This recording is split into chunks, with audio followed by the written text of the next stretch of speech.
What is up there, YouTube? This is J-Man Time, and today I have a video on one of the most dangerous weapons that has been seen in use by the Russian armed forces in the ongoing war in the Ukraine. And this weapon system here is an FPV drone that's been making noise on the battlefields of Kursk in Russia's Kursk region following the Ukrainian invasion of Kursk in August of 2024. And this weapon system here it's one of the most advanced or simplified drone technologies to be adopted by the Russian armed forces. It has recently been copied by Ukraine and a bunch of other Western countries. And that drone is the Russian Prince Vandal of Novgorod, which is a Russian fiber optic FPV drone that made its debut in August of 2024. Back in August of 2024, the armed forces of Ukraine launched a major offensive into Russia's Kursk region. This was known as the Kursk Offensive or Kursk Incursion. During that time period, Ukraine managed to capture the Russian town of Sudsa and a bunch of other villages and towns adjacent to that area. Later in the month of August of 2024, the Russian armed forces launched a counteroffensive, and during this counteroffensive, they unveiled one of their newest FPV drone models, known as the Prince Vandal of Novgorod. This fiber optic FPV drone is a cable-mounted or fiber optic cable-mounted FPV drone that has a maximum targeting range of about 5 to 10 kilometers. Keep in mind, most FPV drones are wireless and actually have a combat range that is larger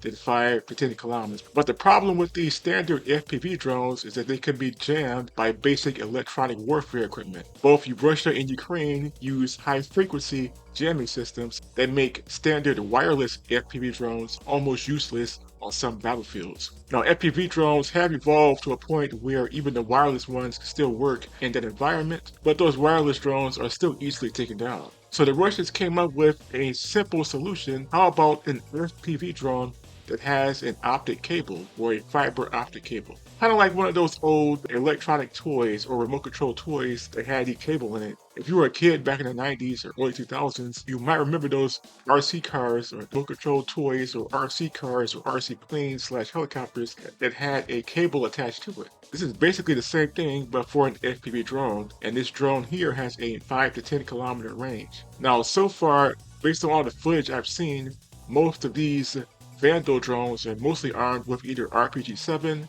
RPG-2, or RPG-18 warheads. These are anti-tank warheads that are normally used in anti-tank rocket launchers like the RPG-7, RPG-2, and RPG-18. And these Vandal drones equipped with RPG warheads have been able to take out some of the more advanced weapon systems used by the Ukrainian armed forces that were provided by Western countries, like the American Bradley armored fighting vehicle, the British Challenger 2 tank, the German Leopard 1 and Leopard 2 tank, and a number of armored fighting vehicles and light armored personnel carriers, like the upgraded versions of the American M113 half-track or tracked armored personnel carrier, for example.